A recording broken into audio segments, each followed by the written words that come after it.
Assalamualaikum warahmatullahi wabarakatuh.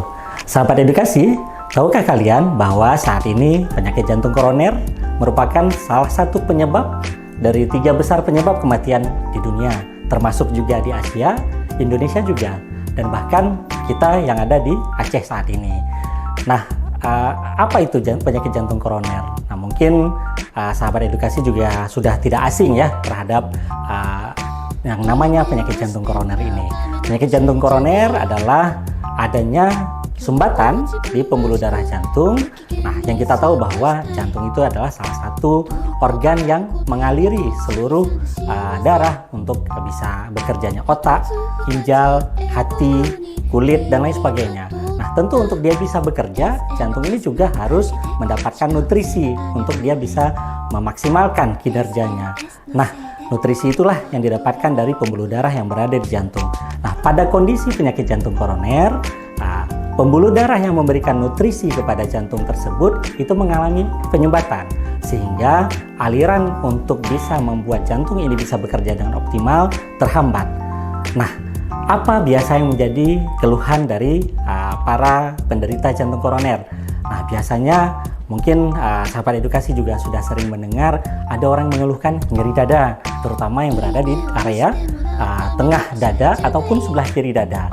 Biasanya itu sering seperti rasa tertekan ataupun terasa panas yang tiba-tiba berada di area dada tersebut, yang dapat menjalar hingga ke bahu ataupun ke rahang hingga tembus ke punggung belakang ya. Dan yang paling khasnya adalah biasa pada keluhan tersebut, itu dapat disertai dengan keluhan yang lemas, kemudian bisa keluar keringat dingin, hingga bisa mengakibatkan mual muntah. Nah, ini adalah salah satu ciri khas dari penderita jantung koroner pada saat serangan jantung. Nah, kemudian apa yang harus kita lakukan ketika kita ataupun ada di antara saudara kita yang menderita kondisi tersebut? Nah, apabila berada misalnya di rumah ataupun ketika berolahraga, maka langsung posisikan orang tersebut dengan posisi yang berbaring ataupun dan longgarkan pakaiannya. Kemudian segera hubungi fasilitas kesehatan terdekat ataupun misalnya IGD yang terdekat untuk dapat memberikan pertolongan lebih lanjut. Nah, kemudian apa yang bisa menjadi penyebab dari penyakit jantung koroner ini? Nah, tentu mungkin kita harus sadari bahwa penyakit jantung koroner ini sering orang bilang adalah penyakit bawaan. Nah, ini tidak sepenuhnya benar. Dalam artian, ada faktor resiko yang dapat mengakibatkan penyakit jantung koroner. Salah satunya memang adalah karena ada riwayat keluarga. Tapi bukan berarti pasti diturunkan. Namanya faktor resiko adalah ketika seseorang memiliki riwayat keluarga penyakit jantung koroner, maka anak dari keluarga tersebut itu akan memiliki kemungkinan lebih besar dibandingkan kepada orang yang tidak memiliki riwayat dari keluarganya. Nah, selain itu apa? Nah, ada yang sering kita dengar itu yang paling banyak adalah merokok. Nah, ini mungkin khususnya pada laki-laki ya. Nah, mungkin sebagian besar masyarakat kita memang masih mengkonsumsi rokok. Nah, banyak pasien-pasien usia muda itu memang belum ada penyakit lainnya, apakah diabetes, kolesterol, dan lain sebagainya, tapi hanya karena merokok sering itu menjadi kita temui sebagai penderita penyakit jantung koroner. Kemudian selain rokok apa? Hipertensi, darah tinggi. Kadang-kadang ada pasien yang datang ke praktek kita sebagai dokter jantung, kita tanya ada riwayat sakit apa? Tidak ada, dok. Tapi waktu kita tensinya 180 ataupun 170, dan beliau sudah mengatakan bahwa ini adalah tekanan darah yang sudah sering dialami sehingga tidak dianggap sebagai suatu penyakit lagi. Nah, kita harus ketahui bahwa ketika tekanan darah berada di atas 140 dan pernya di atas 90, maka itu sudah dikatakan sebagai darah tinggi ataupun hipertensi.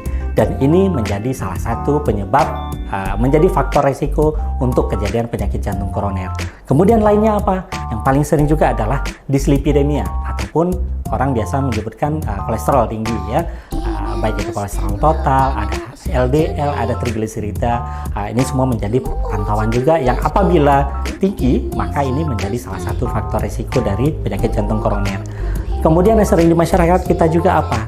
Diabetes mellitus ataupun gula ya, kencing manis. Nah, jadi kesemuanya ini adalah faktor-faktor risiko yang dapat meningkatkan kemungkinan untuk bisa terjadinya penyakit jantung koroner. Selain itu apa? Obesitas. Nah, obesitas, berat badan tubuh yang di atas ideal itu juga menjadi salah satu faktor untuk bisa terjadi untuk penyakit jantung koroner.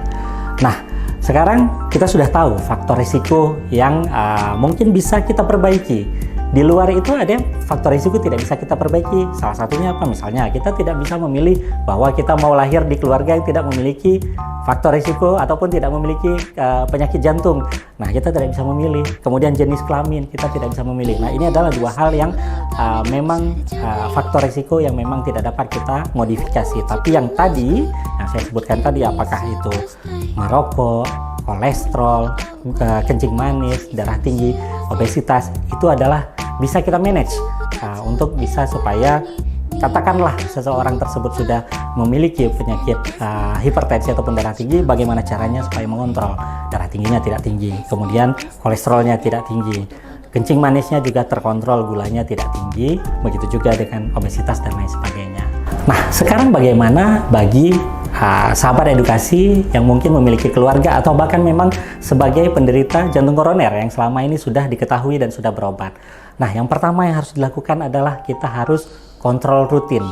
Ya, kontrol rutin dalam artian nah ini juga mohon maaf, kadang-kadang ada pasien mengatakan sudah minum obat rutin, misalnya darah tinggi, sudah minum obat rutin untuk hipertensi dengan berbagai jenis obatnya, tetapi tekanan darahnya masih sering 170 bahkan 200. Nah, ini jadi bukan hanya kita yang namanya kontrol rutin itu bukan hanya untuk mengkonsumsi obat secara rutin, tapi bagaimana kita berdiskusi ataupun berkomunikasi dengan dokter yang menangani kita supaya target-target terapi tersebut tercapai. Misalnya tadi hipertensi, tekanan darah tinggi. Sudah benar untuk kita minum obat rutin mungkin selama ini yang kita lakukan, tapi bagaimana kalau tensinya masih tinggi, berarti mungkin ada jenis obat yang mungkin harus kita sesuaikan, ataupun mungkin dosisnya yang masih belum mencapai target yang harus kita lakukan, sehingga mungkin perlu penyesuaian dosis. Begitu juga untuk faktor resiko yang lain, obat gula, obat kolesterol dan lain sebagainya. Jadi yang dikatakan kontrol rutin adalah yang pertama memang mengkonsumsi obat secara rutin, kemudian menggunakan jenis obat dan dosis yang tepat sehingga target sasaran untuk kita inginkan itu bisa tercapai. Kemudian yang kedua, bagaimana kita mengubah pola hidup kita. Pola hidup kita itu banyak sekali ya. Yang pertama, istirahat cukup. Ya, kita istirahat mungkin sekitar 6 sampai dengan 8 jam sehari. Kemudian melakukan kegiatan aktivitas olahraga yang rutin. Nah, bagaimana yang dianjurkan untuk pasien-pasien yang menderita penyakit jantung koroner? Yang dianjurkan dari Asosiasi Dokter Jantung Seluruh Dunia itu menyampaikan bahwa kita melakukan kegiatan olahraga 3 sampai dengan 5 kali dalam seminggu. Jadi anggap rata-rata 2 hari sekali lah ya. 2 hari sekali kita lakukan olahraga. Selama berapa lama? Cukup 30 sampai dengan 60 menit dalam sekali kegiatan.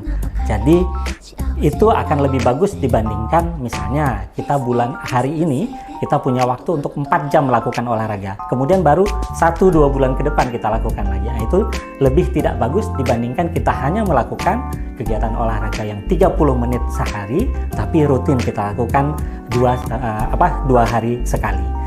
Nah, apa yang boleh kita lakukan? Nah, ini tentu orang yang namanya sudah menderita penyakit jantung itu prinsipnya boleh melakukan olahraga semuanya, tetapi pada kondisi-kondisi tertentu itu tentu harus berkonsultasi dengan dokter yang menangani, karena pada kondisi tertentu ada yang memang kadang baru sedikit berkegiatan sudah nyeri dadanya, kadang baru sedikit kegiatan itu sudah sesak nafasnya, sehingga ini perlu penyesuaian untuk kegiatan olahraga apa yang boleh dilakukan. Tapi bagi yang lain silahkan untuk bisa menerapkan hal tersebut. Kemudian berhenti merokok. Nah, ini mungkin jadi salah satu tantangan bagi sahabat edukasi semua, apakah di keluarganya ataupun mungkin sahabat edukasi sendiri yang menjalankannya.